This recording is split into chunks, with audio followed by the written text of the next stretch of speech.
ഇല്ലായിരുന്നു. എന്താന്ന് വെച്ച് കഴിഞ്ഞാൽ വിചാരിച്ചിട്ട് കാര്യമില്ല, നടക്കില്ല എന്നറിയാം. അതുകൊണ്ട് തന്നെ എന്തിനാ വിചാരിക്കുന്നത്.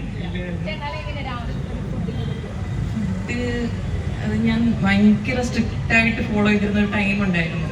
അത് എനിക്ക് ഒട്ടും ഇതിനെപ്പറ്റി അറിയാത്തൊരു ടൈമായിരുന്നു. എന്നുവെച്ചാൽ എൻ്റെ വിചാരം ഇങ്ങനെ പട്ടിണി കിടന്നാലും അല്ലെങ്കിൽ നമുക്ക് ടേസ്റ്റ് ഇല്ലാത്ത ഫുഡ് കഴിച്ചാലും ഒക്കെ ബോഡി ബിൽഡ് ചെയ്യാൻ പറ്റുമെന്നായിരുന്നു എൻ്റെ ഒരു ചിന്ത. അപ്പോൾ പിന്നെ കുറേ ഈ ഒരു ഫീൽഡിൽ വന്ന് കുറേ അറിവുകളൊക്കെ ആയതിനു ശേഷം എനിക്ക് മനസ്സിലായി നമുക്ക് എൻജോയ് ചെയ്തുകൊണ്ട് തന്നെ ഇഷ്ടമുള്ള ഫുഡ് കഴിച്ച് തന്നെ നമുക്ക് ഡയറ്റ് എന്നല്ല, നമുക്ക് എന്താ പറയുക, നമ്മുടെ ബോഡിക്ക് എന്താണോ ആവശ്യം അത് കൊടുക്കുക. അതായത് നമുക്ക് എന്തെങ്കിലും ആയാസപരമായ കാര്യങ്ങൾ ചെയ്യാനുണ്ടെങ്കിൽ അതിനൊരു എനർജി കിട്ടാൻ കാർബ് എടുക്കുക, നമ്മുടെ മസിൽസിന് വേണ്ടി പ്രോട്ടീൻ എടുക്കുക, നമ്മുടെ ഹോർമോണിന് വേണ്ടി ഫാറ്റ് എടുക്കുക. അപ്പോൾ അതനുസരിച്ച് എടുത്താൽ മതി. നമുക്ക് ഇന്ന സാധനം എടുക്കാൻ പാടില്ല, ഇതേ എടുക്കാവൂ, അങ്ങനെ ഒരു കാര്യമൊന്നുമില്ല.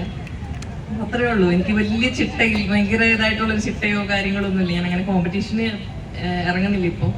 അതുകൊണ്ട് എനിക്ക് ഭയങ്കര സ്ട്രിക്റ്റ് ആയിട്ടില്ല.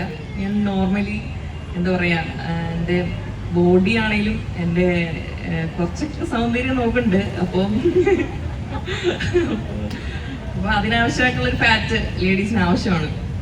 ഭയങ്കര പട്ടിണി കിടന്ന് ഫാറ്റ് കംപ്ലീറ്റ് കളഞ്ഞു കഴിഞ്ഞാൽ ബുദ്ധിമുട്ടാകും.